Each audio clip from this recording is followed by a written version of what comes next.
Good afternoon, everybody. I'm very pleased to be joined this afternoon by Dr. Mohan Santha, who is the President and CEO of the University of Maryland Medical System, Brigadier General Janine Burkhead of the Maryland National Guard, and Dr. Jeff Wolford, Assistant Secretary of Health and Chief Medical Officer at the Maryland Department of Health.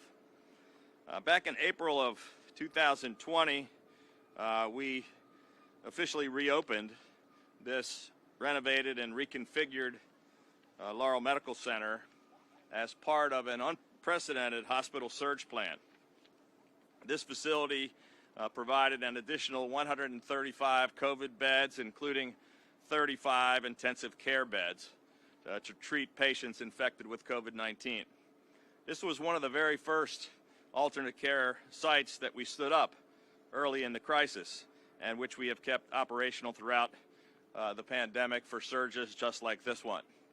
And I'm pleased to announce today that it is also the location of one of the 20 new testing sites outside of hospitals that we are standing up across the state in order to meet the rapidly rising demand for testing and to divert people away from visiting hospital emergency rooms just to get COVID tests.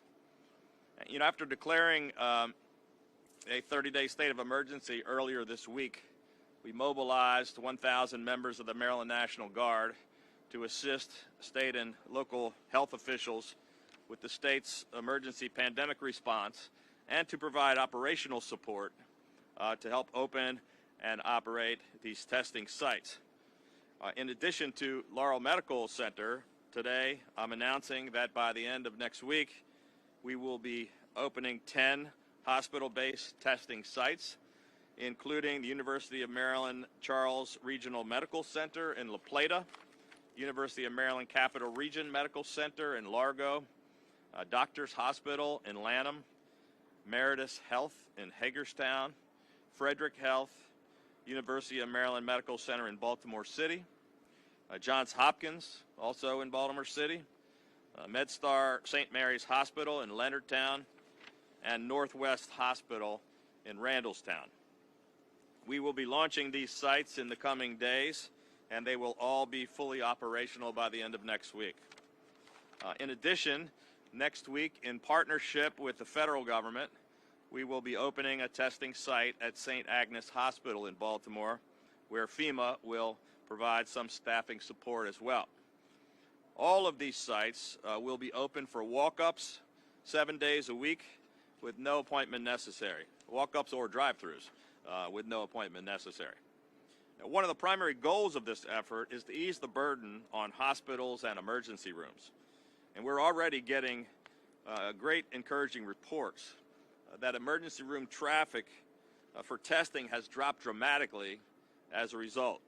University of Maryland Upper Chesapeake Health in Bel Air, for example, has already seen a 72% drop in emergency room visits since we stood up the testing site there.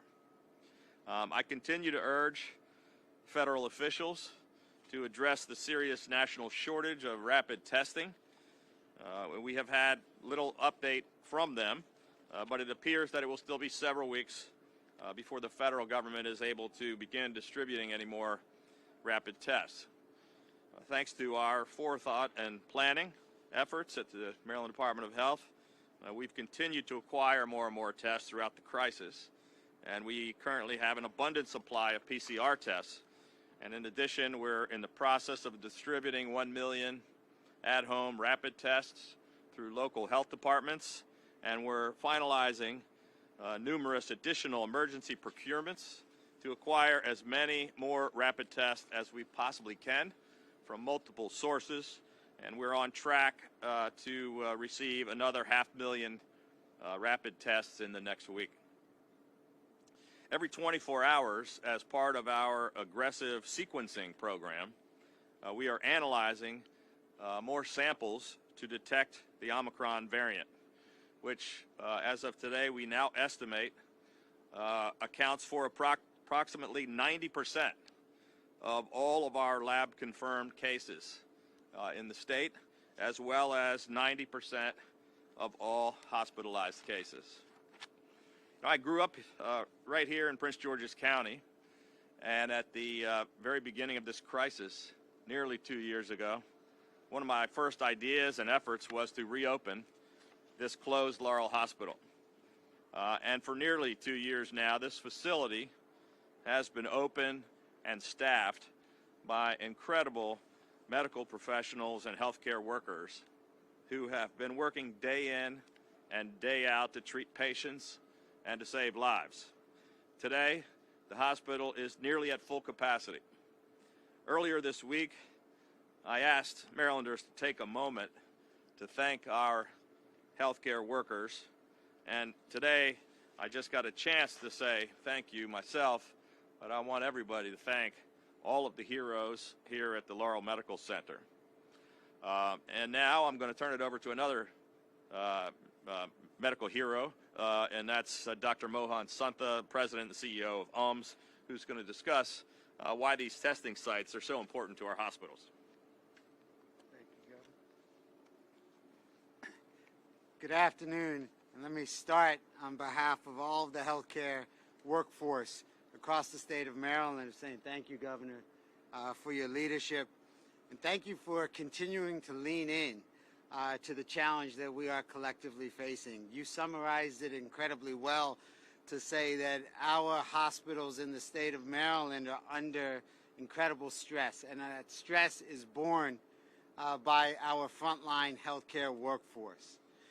We are seeing a rapid rise in patients arriving to our hospitals with COVID-19, very specifically, as you described, as a consequence of the Omicron variant of COVID-19. We have some facts that we need to share with our communities. Across our health system at the University of Maryland Medical System, a month ago we had 200 patients with COVID-19. Today that number stands at 800 in 1 month's time. That's a fourfold increase.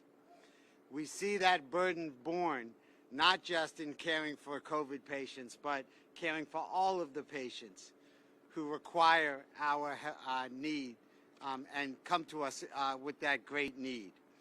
75% of the patients who are currently admitted in our hospitals with COVID-19 across the medical system are unvaccinated. It's an important fact that needs to be reinforced. Another critical point to be appreciated is that less than 5% of all patients who are hospitalized with COVID-19 are patients who have been not just vaccinated but also received their boosters. So it is an important message in helping support our healthcare workforce is to be vaccinated and to be boosted, because the data I just gave you are facts.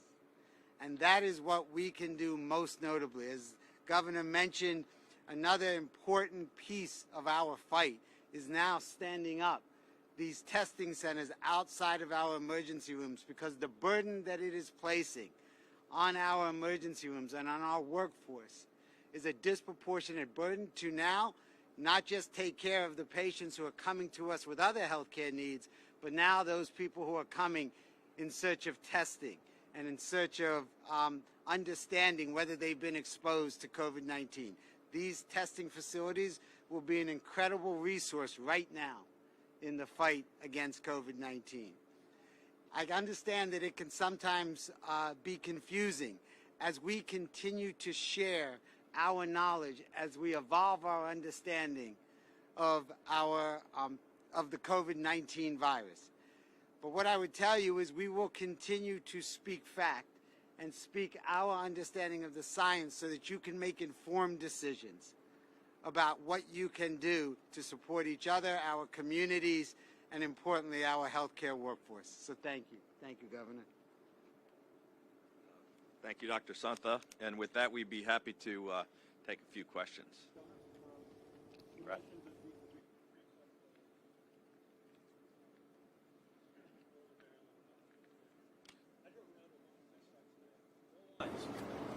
Has there been a sudden shift in demand?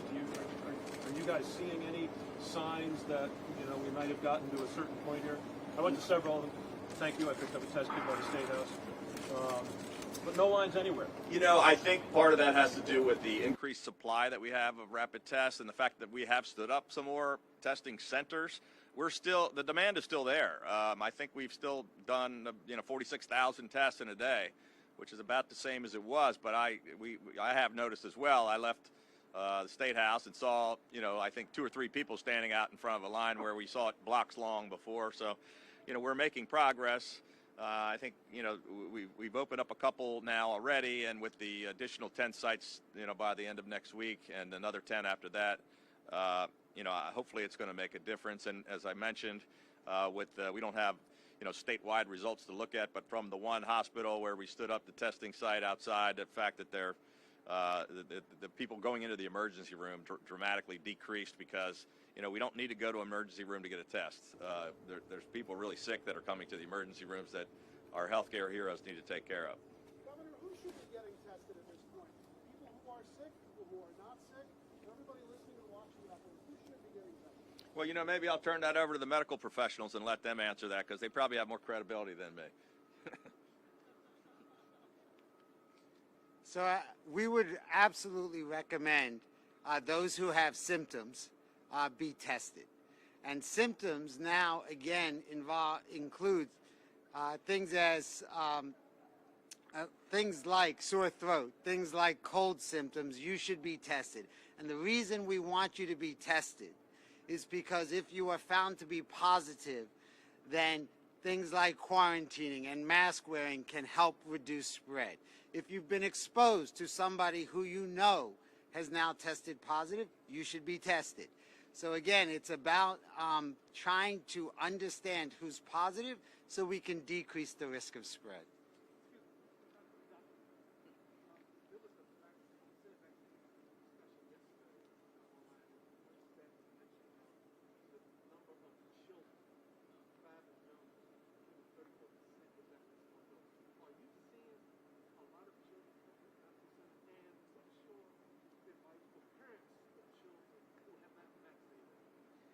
So again, I think we are seeing across the state of Maryland a rise in children being hospitalized with COVID. We would continue to advocate to follow the guidelines of the CDC for children who are eligible to be vaccinated. We understand that it is safe, and we understand that vaccination is an important tool in helping decrease the risk of hospitalization and severe healthcare impact. So absolutely, we would continue to advocate for children to be vaccinated according to the guidelines of both CDC and FDA approvals.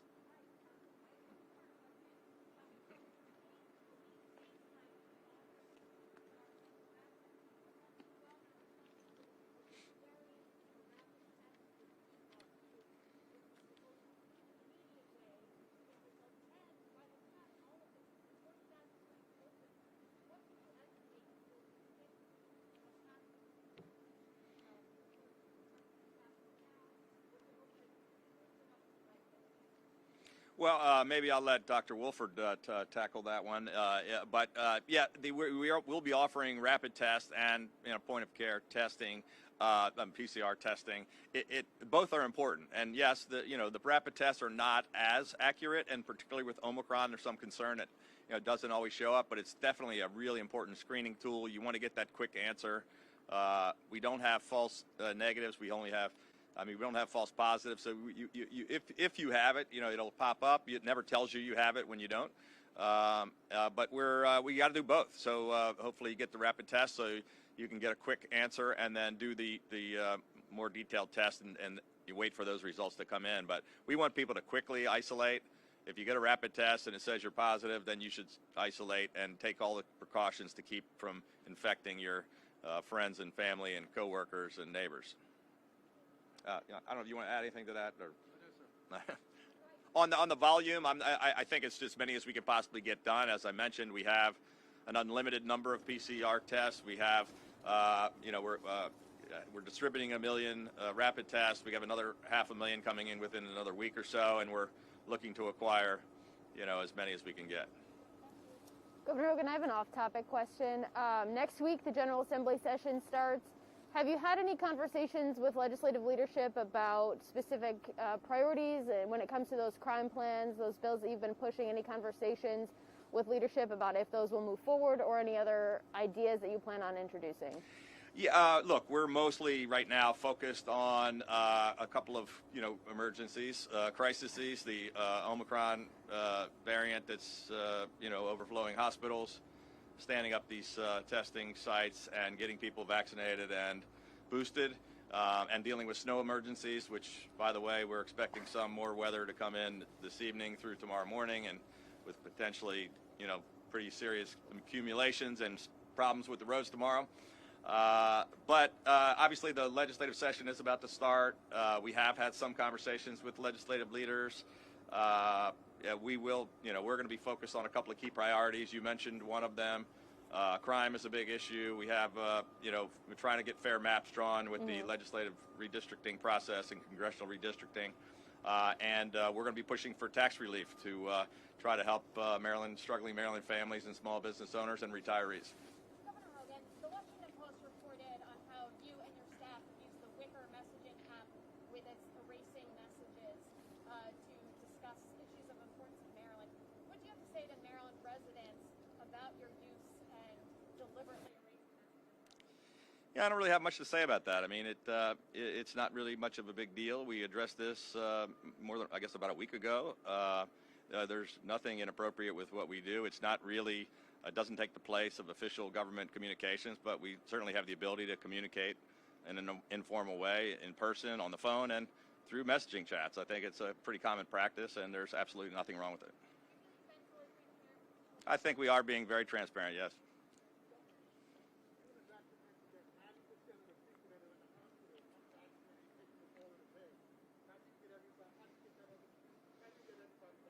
Well, thank you. It's a wonderful question. That's what we're working on. We are one of the most vaccinated states in America. More than 92% of our residents have been vaccinated. But you're not fully vaccinated until you get the 2 shots, and you really need the booster to be protected by this new variant. So we've continued to message over and over again.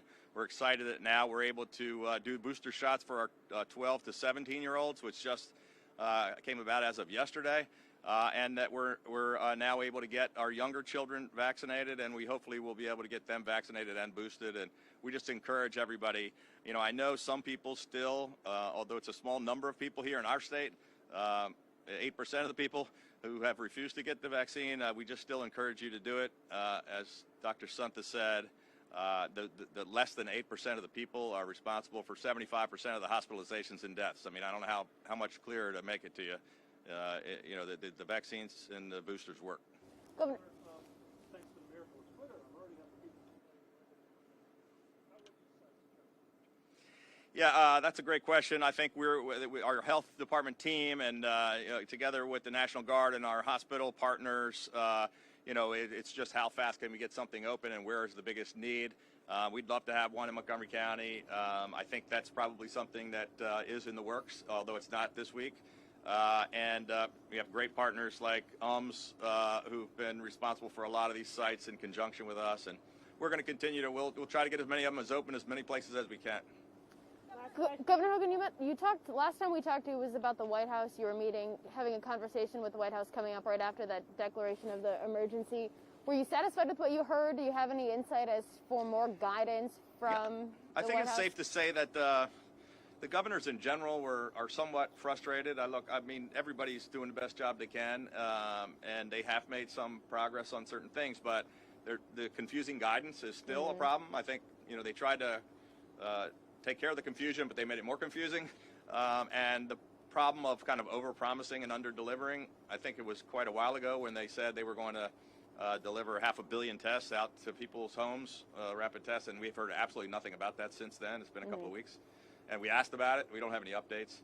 But we're going to continue to try to work together with them. We're very happy that they're coming in to stand up the one testing center with us at St. Agnes and provide some staffing help. And I know that they're working hard. And we've been pushing to the federal government on a couple of issues. One, to get more rapid tests produced and acquired and distributed out to the states. to get more life-saving treatments out to us, including, the monoclonal antibody treatments that will work for Omicron, which there's a big shortage of, and to get help do whatever we can with the Defense Production Act or whatever to quickly get out, produce the Pfizer new antiviral pills and get those out to the states, because all of those things can help save lives, and none of us can do that without the federal government. Thank you.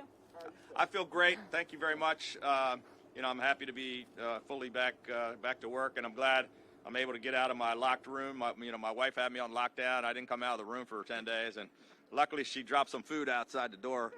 So, thank you. Thank you, guys.